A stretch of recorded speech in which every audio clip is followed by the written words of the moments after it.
The 5 generations of computers. පරිගණක පරම්පරාවන් 5 ගැන අපි සාකච්ඡා කරගෙන යන්නේ. Now I am conducting these lessons with the tute, but if you don't have the tute, it doesn't matter. You can write down whatever the important things. දැන් මම පන්තියේ දරුවන්ට මේ ටියුට් එකත් එක්ක තමයි මේක කරගෙන යන්නේ. නමුත් ටියුට් එක ඔබ ළඟ නැත්තම් මේ ගැටලුවක් නැහැ. ඉන්නේ අවශ්‍යම දේවල් ටික ලියා ගන්න. මේක ලොකු පාඩම් කොටසක් නෙවෙයිනේ. ඊට අපි යනවා first generation computers. Now what is the technology behind the first generation computers? You know it is the vacuum tube. මේ vacuum tube එක රික්තක නලය තමයි පළමු පරම්පරාවේ පරිගණකවල ප්‍රධාන තාක්ෂණය ප්‍රධාන උපාංගය වෙන්නේ. The vacuum tube is an electronic device that controls the flow of electrons through a vacuum. විදුලි ධාරාවක් රික්තකයක් තුලින් පාලනය කිරීම සඳහා රික්තක නල භාවිතා කරනවා. ඒතර මේකේ සඳහන් වෙනවා vacuum tubes පාවිච්චි කරලා තියෙනවා amplifier එකක් විදියට switch එකක් විදියට. Now it has used in various electronic devices. මේ vacuum tube මුලින්ම එන්නේ communication devices වලට ඊළඟට radio වගේ වට හරි මේවට පාවිච්චි වෙලා තියෙනවා. ඊට පස්සේ තමයි මේවා electronic calculating machines වලට electronic ගණනය කිරීමේ යන්ත්‍ර වලට සම්බන්ධ වෙන්නේ. Tubes were used as switches in calculating machine in 1939. They allowed the first generation computers to perform the digital computation. 1939 දී රික්තක නල භාවිතා කරමින් පළමු පරම්පරාවේ පරිගණක බිහිවිය. ඒ අංකිත පරිගණක සඳහා අඩිතාලම විය. දැන් මේ ඔයා දකින මැෂින් එක හඳුන්වන්නේ ABC. Professor John Vincent Atanasoff designed the ABC machine. ABC කියන්නේ Atanasoff Berry computer කියන එක. Cliff Berry තමයි මෙයාගේ ස්ටුඩන්ට්, මෙයාගේ හොඳම ගෝලයා. මේ ප්‍රොෆෙසර් සහ Cliff Berry එකතු වෙලා හදනවා මේ මැෂින් එක. දැන් මේ මැෂින් එකේ ඔයගලන්ට මේ හරියමේ පේන්නේ ඔය vacuum tubes තමයි. Here you can see the magnetic drum, චුම්බක බෙරය. This magnetic drum was used as the main memory in that machine. මේ යන්ත්‍රයේ ප්‍රධාන මතකයේ හැටියට පාවිච්චි කරේ magnetic drum එක. ඒතකොට first generation කාලේ computers වල RAM එකට පාවිච්චි කරලා තියෙන්නේ මේ වගේ magnetic drum එකක්, චුම්බක බෙරයක්. තව ඉදිරි සමහර machine වල සඳහන් වෙනවා magnetic core එකක්, චුම්බක කෝවක් ආදී වශයෙන්. ඒතකොට මේ ABC කියන යන්ත්‍රය patent licenses හම්බ වෙන්නේ නැති යන්ත්‍රයක්. ඒ නිසා සමහරු ඒක කියන්නේ වැඩ කරපු නිර්මාණයක් විදිහට සැලකුවේ නැහැ. Some people consider this machine as first computer, but some other people they do not agree with that. They are not considered this machine as the first digital computer. Anyhow, this is the design for the first digital electronic computer. පළමු ඉලෙක්ට්‍රොනික අංකිත පරිගණකයේ සැලැස්ම උනේ මේ ABC computer එක. ඊළඟට අපි ENIAC machine එකට ආවොත් ENIAC ඒකේ underline කරගන්න ඉලෙක්ට්‍රොනික නියුමරිකල් ඉන්ටිග්‍රේටර් ඇන්ඩ් කම්පියුටර්. එතන මේක කොහාටද පාවිච්චි කළේ? දැන් මේකේ තියෙනවා John W. Mauchly and Presper Eckert built ENIAC for the US Army, which used nearly 18,000 vacuum tubes. එතකොට මේ යන්ත්‍රය ඇමරිකා එක්සත් ජනපදයේ යුද හමුදාව සඳහා නිර්මාණය වෙනවා. මොක්ලේ සහ ප්‍රෙස්පර් ඒකට් තමයි මේකට මූලිකත්වය ගන්නේ. ඇයි මේවා යුද හමුදාව සඳහා නිර්මාණය වෙන්නේ? දැන් මීට කලින් නිර්මාණය වෙන මාක් 1 කියන යන්ත්‍රයත් නිර්මාණය වෙන්නේ නේවි එකට, නාවික හමුදාව සඳහා. මොකද මේවා අරමුණ උනේ ඉලෙක්ට්‍රොනික කැල්කියුලේෂන්ස් කරන්න, විශේෂයෙන්ම මැන්හටන් ප්‍රොජෙක්ට් එකේ. ඒ කියන්නේ පළවෙනියට පරමාණු බෝම්බයක් නිෂ්පාදනය කිරීම සඳහා වූ ව්‍යාපෘති. දැන් මේවායේ නියුක්ලියර් රියැක්ෂන්ස් වලට පාවිච්චි කරන කැල්කියුලේෂන්ස්, න්‍යෂ්ටික ප්‍රතික්‍රියා සඳහා භාවිතා කරන ගණනය කිරීම සඳහා තමයි මේ යන්ත්‍ර භාවිතා කරලා තියෙන්නේ. සහ වෙදර් ප්‍රෙඩික්ෂන්, කාලගුණ අනාවැකි සහ පරීක්ෂණාත්මක කටයුතු සඳහා පාවිච්චි කරලා තියෙනවා. විශේෂයෙන්ම යුද්ධමය අරමුණක් මේ තුල තියලා තියෙනවා ආරම්භයේදී. This is the first electronic digital computer in the world. ලොව පළමු ඉලෙක්ට්‍රොනික අංකිත පරිගණකය වෙන්නේ මේකයි. ENIAC කියන මැෂින් එක මෙහි සඳහන් වෙන්නේ ඒ කාරණේමයි. එතන මේක ලොකු කරන්ට් එකකින් වැඩ කරනවා. Electricity consumption is high. Heat generation also very high. එතන මේකේ විදුලිය අවශ්‍යතාවය වැඩි, ඒ වගේම තාප උත්පාදනය ගොඩක් වැඩි. ඒ වගේම මේ යන්ත්‍රය යම් යම් අවස්ථාවල වැරදි ප්‍රතිඵල ලබා දෙනවා. මැල් ෆන්ක්ෂනින් වැරදි ප්‍රතිඵල නිකුත් වීම වැඩි, කියන්නේ රිලයබිලිටි එක අඩුයි. ඒ වගේම ලොකු වියදමක් දරන්න ඕන මේ යන්ත්‍රයට. Then we are coming to the von Neumann. The von Neumann කියන චරිතය මේ කම්පියුටර් හිස්ටරි එක තුල වඩාත් පිළිගැනීමක් ඇති චරිතයක් වෙනවා. Von Neumann proposed the stored program concept. මේ von Neumann හඳුන්වලා දෙනවා stored program concept එක. ඒකෙදි කරන්නේ එකම memory area එකක program සහ data ක්‍රමලේඛන සහ දත්ත තියාගන්නද. මීට කලින් තිබුණු ආකෘතිවල Mark 3 ENIAC වගේ ආකෘතිවල තිබුණේ memory areas දෙකක එකක programs තියෙනවා අනිත් එකේ data තියෙනවා. ඒතර මෙයා එක memory එකකට ගන්නවා. von Neumann architecture එකේදී von Neumann ආකෘතියේදී විශේෂයෙන් කතා කරන දෙයක් තමයි එයා කියනවා a computer must be able to use for different tasks by changing the programs. ක්‍රමලේඛන වෙනස් කිරීම තුළින් පරිගණකයේ විවිධ කාර්යයන් සඳහා භාවිතා කළ හැකි විය යුතුයි. අතරම අද වෙනකොටත් ඒ සංකල්පය තමයි ක්‍රියාත්මක වෙන්නේ von Neumann architecture එක. කම්පියුටරේ තියෙන ප්‍රධාන කොටස් හැටියට CPU එක, ඒ CPU එක තුල වූ control unit එක, ඒ වගේම arithmetic logical unit. ඒතර මේ කොටස් දෙක තමයි ප්‍රධාන කොටස් වෙන්නේ. accumulator කියන්නේ මේක තුල තියෙන එක්තරා කොටසක්. ඒ වගේම input devices, output devices. Today you can see various types of input output devices. All the various types of input output devices are represented here, and this is the memory area. ඉතින් අද උනත් computer එකක දකින්න ලැබෙන ආකෘතිය වෙන්නේ මෙන්න මේ von Neumann architecture එකයි. Now these are the various first generation computers. මේ දකින්නේ විවිධාකාර වූ පළමු පරම්පරාවේ පරිගණක වෙනවා. ඒතර Mark 3 machine එක ඊට පස්සේ එනවා UNIVAC. මේ Remington Rand කියන කම්පැනි එකෙන් හදන UNIVAC machine එක. UNIVAC කියන්නේ Universal Automatic Computer. මේ machine එක වැදගත් වෙනවා. This was the first commercial computer. දැන් මේක තමයි පළමු වාණිජ පරිගණකය ලෙස සැලකුවේ.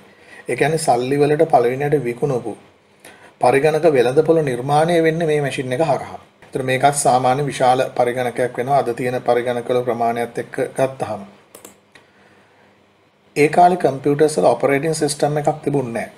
හරිද? The computer is operated through this switchboard. මේ ස්විච් බෝඩ් එක හරහා තමයි පරිගණකය ක්‍රියාත්මක වෙන්නේ, මෙහෙවනු ලබන්නේ. අතරම අද කම්පියුටර්ස් වල මෙවැනි කොටසක් ඇතුළත් වෙන්නේ නැහැ. මොකද අද ඔපරේටින් සිස්ටම් එක කරන්නේ මෙතන මේ කෙරෙන කාර්ය තමයි. මේ තියෙන UNIVAC මැෂින් එක ඔපරේෂන් ලෙවල් එකේ තියෙන කාලේ ගත්ත පින්තූරයක්. Here you can see the magnetic drum and magnetic tapes. මේ තියෙන්නේ primary memory එක, ප්‍රාථමික මතකය magnetic drum එක. ඒ වගේම secondary memory ද්විතීයික මතකය magnetic tapes, චුම්බක පටි කියන එක. අදටත් මේ magnetic tapes පාවිච්චි කරනවා. ඒතර පරණම secondary storage ද්විතීයික ආචයන වෙන්නේ magnetic tapes. Sage was the largest first generation computer. පළමු පරම්පරාවේ පරිගණකවල විශාලතම පරිගණකය වෙන්නේ Sage. Message computer එක air traffic control system එකක් හැටියට radar data analysis system එකක් ආදී වශයෙන් පාවිච්චි කරලා තියෙනවා. මේ තියෙන ඒ කාලේ මේ machine එක තැන්පත් කරලා තිබුණු තැන.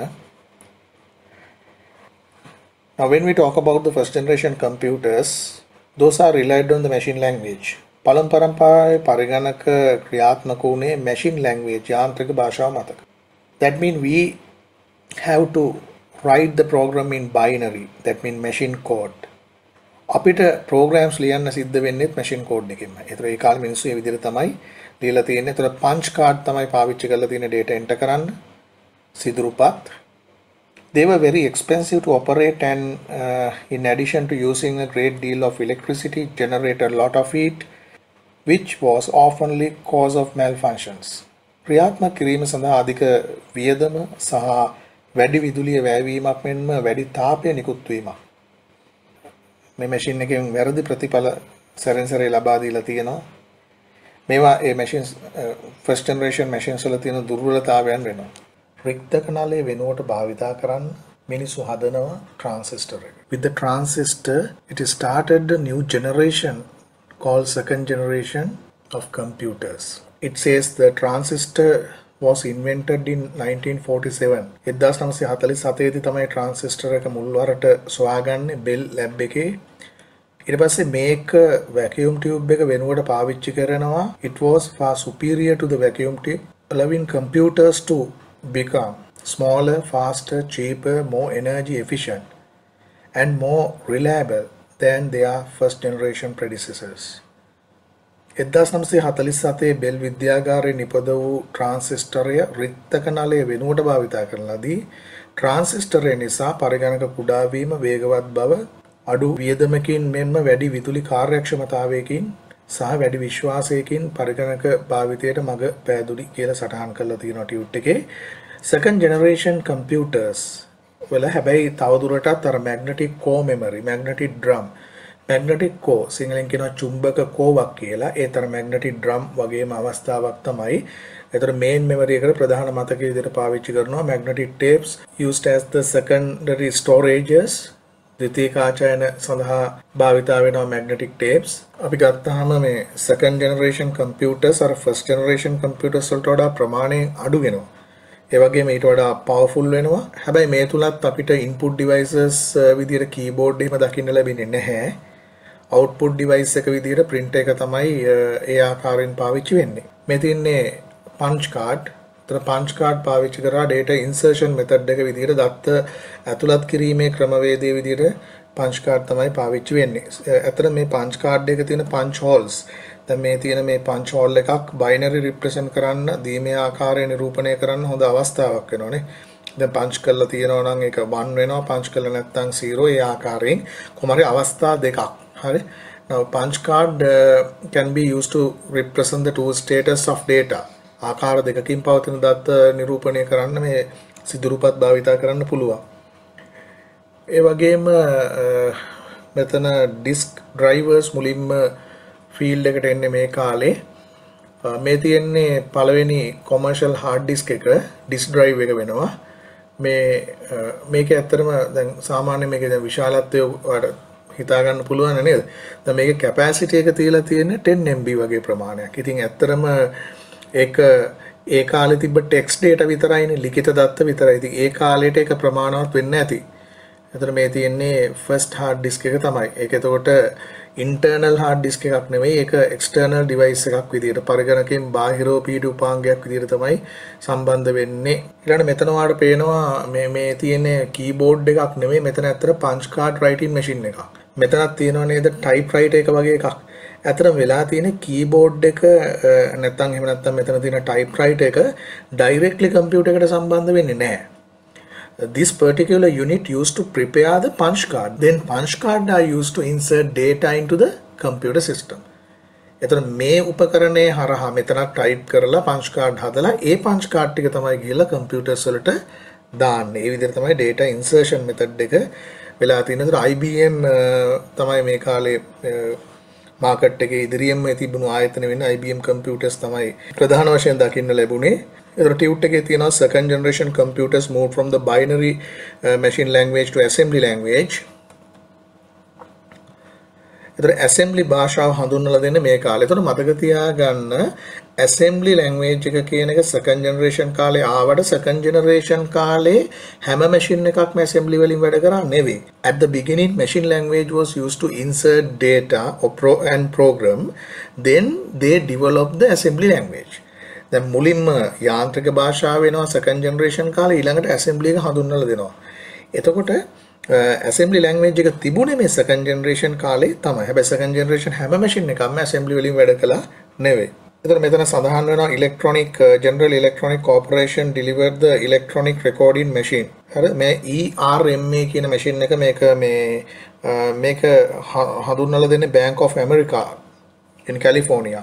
මේ කැලිෆෝනියාවේ තියෙන Bank of America වලට දැන් Bank of America තමයි මුලින්ම banking field එකට computer technology එක පාවිච්චි කරන්නේ මේ කාලෙදී.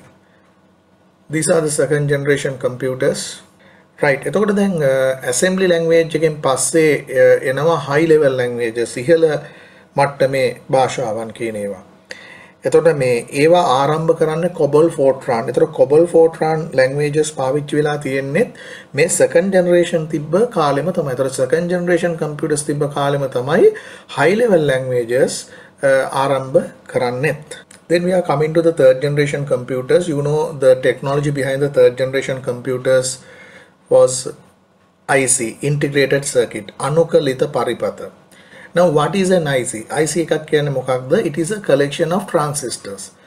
එතකොට IC එකක තියෙන්නේ මතක තියාගන්න transistors. transistor තමයි IC එකේ තියෙන්නේ. transistors එකතු කරලා තමයි IC එක හදන්නේ. With the IC started a new generation of computers. IC එකත් එක්ක අලුත් generation එකක් පටන් ගන්නවා. That was the third generation of computers.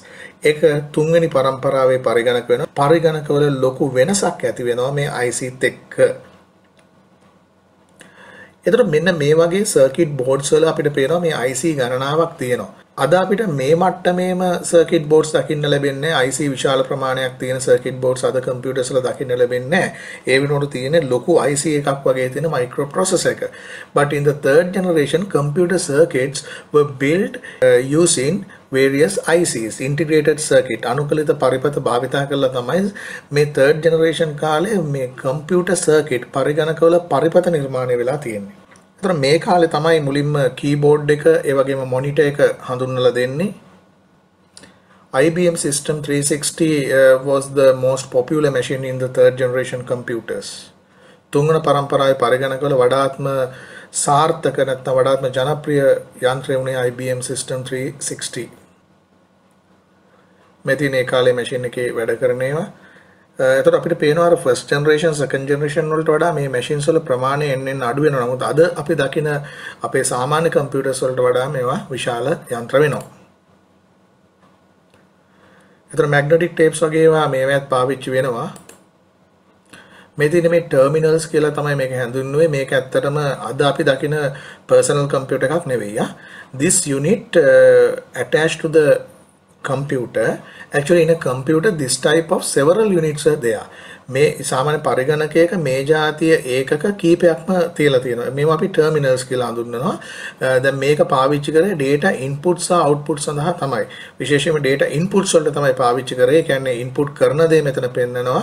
output reports වගේ ගන්නවා. මේක print එකට connect කරලා තියෙනවා. නමුත් අර main data processing එක වෙන්නේ computer processor එක ඇතුලේ. ඒ කියන්නේ main computer එක ඇතුලේ. ඒතර එකම computer එකේ තනි පුද්ගලයෙකුට වැඩ කරන්න නෙවෙයි third generation කාලෙත් තිබුණේ. එක computer එක කීප දෙනෙක් වැඩ කරනවා මේ terminals හරහා. මේවට කියන්නේ terminals කියලායි හඳුන්වන්නේ.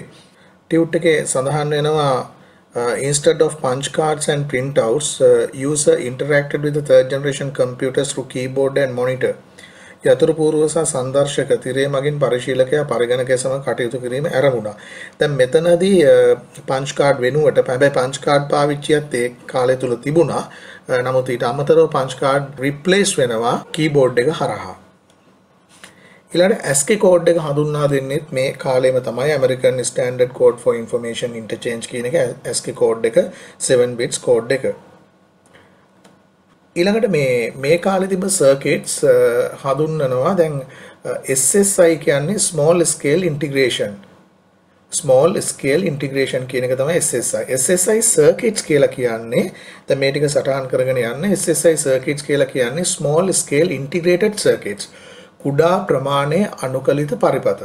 එතන මේවා third generation computers වල ආරම්භයේදී තිබ්බ circuits තමයි මේ දක්වන්නේ. ඒ කියන්නේ දැන් මෙහෙමනේ IC පාවිච්චි කරලා හැදුව circuits. එතන ඒ ICs වල තියෙනවා transistors. එතන ඒවැය තිබ්බ transistors ප්‍රමාණය අනුව තමයි මෙහෙම categorize කරලා තියෙන්නේ. එතන මුලින්ම තිබුණු මේ circuits වලට හඳුන්වලා තියෙන SSI circuits කියලා. Right? Now later on they develop more efficient circuit than the previous circuits. ඊට පස්සේ කාලයක් යනකොට ඒගොල්ලෝ ඊට වඩා efficient, ඊට වඩා fast circuits නිර්මාණය කරනවා. එතකොට ඒ වේගවත් පරිපථ වල ඊට වඩා වැඩි transistor ප්‍රමාණයක් තියලා තියෙනවා. එතකොට transistor තියෙන්නේ ICs ඇතුලේ. හොඳයි. එතකොට IC තමයි technology එක. එතකොට MSI කියන්නේ medium scale integration කියන එක. එතකොට MSI circuit කියන එකත් සඳහන් කරගන්න. එතකොට ඒක එන්නේ මේ වගේම medium scale integrated circuits කියලා. මධ්‍ය ප්‍රමාණයේ අනුකලිත පරිපථ. එසේ කාලයක් ගිහිල්ලා ඩෙවලොප් කරනවා තවත් ട്രാൻസിസ്റ്റർ ප්‍රමාණය වැඩි කරනකොට LSI circuits නිර්මාණය වෙනවා. LSI stands for large scale integration. So what is LSI circuits? Large scale integrated circuits. විශාල ප්‍රමාණයේ අනුකලිත පරිපථ නිර්මාණය වෙනවා. එතකොට මේවා අතරම third generation කාලේ තිබ්බ computers වල ඉඳලා fourth generation දක්වාම මේ LSI circuits පවතිනවා. ඒ වගේම මේ කාලේ විශේෂ අවස්ථාවක් තමයි මේ ARPANET එක Advanced Research Project Agency Network කියන එක. මේක නිර්මාණය වෙනවා. මේක තමයි ටික ටික expand වෙලා අද තියෙන ඉන්ටර්නෙට් වල ආරම්භය වුණේ මෙන්න මේ ARPANET එක. තමයි. එතකොට ඒකේ මේකේ ආරම්භය වෙන්නේ 1969 වල. ඒ කියන්නේ third generation computer කාලේ. ඒ වගේම first audio devices මුල්වරට ශ්‍රව්‍ය උපාංග පරිගණක වලට ඇතුළත් වීම සිද්ධ වෙන්නේ third generation computers කාලෙම තමයි. right. ඊට පස්සේ අපි ඊළඟ වීඩියෝ එකේදී fourth generation වලට යමු. ඒ වගේම 5th generation ගැනත් ඒක කතා කරලා computer evolution කොටස අවසන් කරමු ඊළඟ වීඩියෝ එකේදී.